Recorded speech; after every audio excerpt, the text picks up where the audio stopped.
She rubbed my pregnant belly in front of 200 guests and said, "I hope your baby has a real father, not whoever paid for that cheap dress." The whole room laughed. She didn't know my husband owned the hotel she was standing in.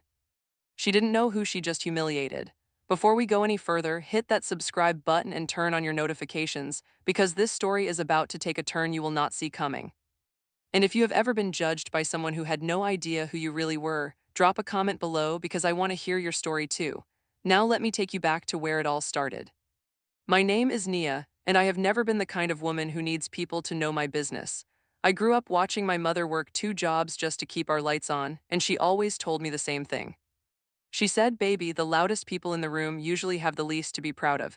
I carried that with me my whole life, so when I married my husband Desmond, I didn't change. I still wore the same simple clothes. I still drove my old car until it finally gave out on me last winter. I still went to the same little grocery store on the corner, even though I could have sent someone else to do it for me. People assume that when you marry a wealthy man, your whole personality is supposed to shift. They think you start talking different, walking different, looking down on people you used to call friends. But that was never me, and honestly, that is part of why Desmond fell in love with me in the first place. He told me once that every woman he had ever dated before me cared more about his bank account than his heart.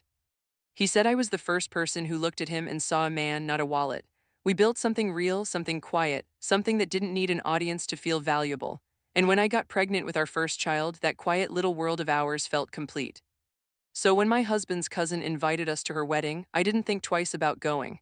It wasn't my side of the family, but Desmond wanted to support her, and honestly, I liked the idea of a nice evening out before the baby came. I was about 7 months along at that point. My feet were swollen, my back ached if I stood too long, and the last thing on my mind was impressing strangers. I picked out a simple navy dress that fit comfortably over my belly. It wasn't flashy. It wasn't designer. It was just comfortable, and at that stage of pregnancy, comfortable was all I cared about. The bride's name was Madison, and I had heard a little about her before that night, mostly secondhand from family conversations. People described her as ambitious, polished, the kind of woman who always had to be the center of attention in every room she walked into. I didn't think much of it. I told myself everyone has their own personality and weddings make people anxious, so maybe she was just nervous about her big day. I walked in with an open heart, ready to celebrate someone else's happiness because that's who I am. I don't go looking for trouble, I never have. The venue was beautiful, the kind of five-star hotel ballroom you see in magazines, with crystal chandeliers and gold accents on every table. I remember walking through the entrance and feeling a strange sense of familiarity, like I had been there before, though I couldn't place why. I brushed the feeling off and found our seats. Desmond had been pulled away almost immediately by some of his cousins, the way men do at family events, leaving me to mingle on my own for a while. I didn't mind. I found a quiet corner near the dessert table and people watched, which is one of my favorite things to do at any event. It didn't take long for Madison to notice me. She walked over with her bridal entourage trailing behind her like she was still walking down the aisle, her dress sparkling under the lights, her makeup flawless, every hair in place. She looked me up and down, slow and deliberate, the kind of look that is meant to make you feel small. Then she said, loud enough for the women around her to hear, "Oh, you must be one of Desmond's family friends. I love that you came comfortable. Some people just don't care how they show up to important events." She smiled when she said it, but it wasn't a kind smile. It was the kind of smile people wear when they want to insult you and call it a compliment. I didn't respond the way she probably expected. I just smiled back and said, "Congratulations on your wedding, it's a beautiful venue." I wasn't going to let her pull me into whatever game she was playing. My mother raised me to know that you don't waste your breath on people who are only looking for a reaction. Madison's smile faltered for a second, like she wasn't used to someone not biting back, and then she walked off with her friends, whispering as she went. I should have known that was just the beginning. As the evening went on, the comments kept coming, small and sharp, the kind of thing that's easy to dismiss individually but starts to add up when you're on the receiving end of it all night. When the seating assignments were handed out, I found myself placed at a table near the kitchen door, far from Desmond's side of the family, surrounded by people I had never met. I told myself it was probably just a mistake, an oversight from a stressed wedding planner. I didn't make a scene. I just sat down, made polite conversation with the strangers at my table, and tried to enjoy the evening despite the ache building in my lower back from sitting in uncomfortable chairs for too long. At one point, one of the bridesmaids walked past and made a comment about how some guests really should have read the dress code email and laughed with her friends as she looked directly at me. I glanced down at my simple navy dress and felt that familiar tightening in my chest, the kind that comes when you're trying to decide whether to defend yourself or just let it go. I chose to let it go. I told myself these were Madison's friends, people who probably acted this way with everyone, and that I shouldn't take it personally. I focused on my food, on the soft music playing, on the gentle movement of my baby kicking inside me, reminding me that none of this really mattered in the grand scheme of things. But Madison wasn't done. As the night moved into the reception portion, with toasts and speeches lined up one after another, she grabbed the microphone with the kind of confidence that told me she had been waiting for this moment all night. She thanked her family, thanked her new husband, made a few jokes that got polite laughter from the crowd, and then, without any warning, her eyes landed directly on me. "I just want to say," she began, her voice dripping with false sweetness, "it really means so much that even people who clearly don't have a lot still made the effort to show up tonight." A few uncomfortable chuckles rippled through the crowd. I felt my face grow warm, but I stayed still, hoping she would move on to something else. She didn't. She walked closer, microphone still in hand, and stopped directly in front of my table. Then she reached out and placed her hand on my pregnant belly, right there in front of everyone, without asking, without any kind of permission. "I really hope this baby has a real father," she said, loud enough for the entire ballroom to hear, "and not just whoever happened to pay for that cheap little dress." The room erupted into laughter. Some people gasped, a few looked away in discomfort, but most of them laughed, the kind of laughter that comes from people who think cruelty is entertainment as long as it's not directed at them.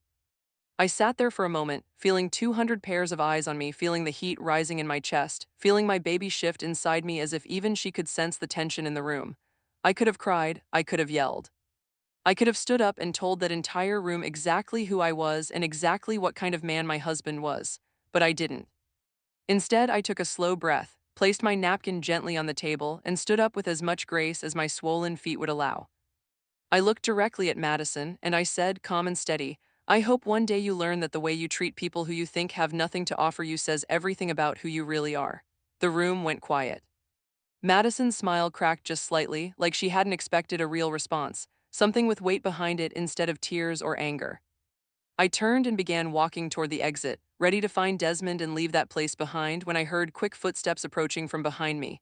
It was the hotel manager, a tall man in a sharp black suit, his face pale with worry. He rushed up to me, slightly out of breath, and said, "Mrs. Hale, is everything all right? Please let me know if there's anything you need. Should I call your husband for you?" His voice carried just enough volume that the people nearest to us turned to look. The room shifted in an instant. I could feel it, that strange electric silence that happens when a crowd realizes they have made a terrible mistake. Whispers started spreading like wildfire. "Mrs. Hale? Did he say Hale? Wait, isn't that the family that owns this hotel chain?" Madison's face went from confident to confused to something close to panic, all within a few seconds. She looked at the manager, then at me, then back at the manager, as if she was trying to piece together a puzzle that suddenly made her feel sick to her stomach. I hadn't planned for this moment. I never wanted attention drawn to who my husband was. I had spent years protecting our privacy, keeping our lives separate from the noise of his business, because I wanted to be seen for who I am, not for the size of his bank account. But standing there in that moment, I realized maybe some truths don't stay hidden forever, no matter how much you try to keep them quiet. Desmond walked into the ballroom only a few minutes later, having been called by hotel staff who recognized me the moment things started escalating. He didn't storm in with anger or arrogance. That has never been his way. He walked in calm, composed, the same quiet strength he always carries with him, and made his way directly to my side. He placed his hand gently on my back and asked if I was okay. I nodded, more relieved by his presence than I wanted to admit. Madison, to her credit, tried to recover. She rushed over, her voice shaking, attempting to apologize, saying she had no idea, that she would never have said those things if she had known who I was. Desmond looked at her, not with rage, but with a kind of disappointment that cuts deeper than anger ever could. He said, "It shouldn't matter who she is married to for you to treat her with basic respect. That's the problem. You only value people based on what they can do for you, not who they are." Madison had no response to that. None of her friends laughed this time, none of them whispered. The entire room sat in heavy, uncomfortable silence, the kind that exposes exactly how shallow the laughter had been just minutes before. Word spreads fast in circles like that one. By the end of the night, I overheard a few guests mentioning that the venue contract Madison had been hoping to secure for future business events through her new husband's company had quietly fallen apart. Apparently, decisions like that don't stay separate from how people conduct themselves in public, especially when the person you embarrass happens to be married to the man who owns the building. I didn't ask for that to happen. I didn't even want it to happen if I'm being honest. But consequences have a way of finding people, even when we don't go looking for them ourselves. What surprised me most that night wasn't the reveal, or the whispers, or even Desmond's quiet authority filling that room. What surprised me was how empty I felt watching Madison unravel in front of everyone. I thought I would feel some kind of satisfaction, some sense of justice finally being served. Instead, I just felt tired, tired of being underestimated, tired of watching people confuse kindness for weakness. Tired of a world that teaches people to measure your worth by your appearance instead of your character. Before we left that night, Madison approached me one more time, this time without an audience, without the performance. She looked smaller somehow, stripped of all that confidence she carried just an hour earlier. She apologized again, and this time it felt real, not because she was scared of consequences, but because she finally understood what she had done. I didn't gloat. I didn't remind her of what she said. I simply told her, I hope you remember this feeling not because you got caught, but because you finally understand how it feels to be judged unfairly. Use that, be better. She nodded, tears in her eyes, and for the first time that whole night, I saw a flicker of humility in her. Driving home that night, my hand resting on my belly, I thought about everything that happened. I thought about how easy it is for people to attach value to things that don't matter: clothes, titles, money, status. I thought about the kind of world I wanted to raise my daughter in and the kind of person I wanted her to become. I want her to be kind, even when kindness isn't returned. I want her to be confident but never cruel. I want her to understand that real strength isn't found in how loudly you can humiliate someone in a room full of strangers. Real strength is found in how calmly you can walk away from people who try to make you feel small, knowing exactly who you are regardless of what they think. That night taught me something I already knew deep down but needed to be reminded of. You never really know who you're talking to. The woman in the simple dress at the dessert table might be carrying more grace, more strength, and more quiet power than you could ever imagine. And the way you treat people, especially people you assume have nothing to offer you, says far more about your character than it ever will about theirs. If this story moved you, please hit that like button right now and subscribe for more powerful stories just like this one. I want to know, have you ever been underestimated by someone who had no idea who you truly were? Tell me in the comments below. I read every single one. And if you know someone who needs to hear this message today, someone who has ever felt small in a room full of people who didn't see their worth, share this video with them. Thank you for watching, and I will see you in the next story.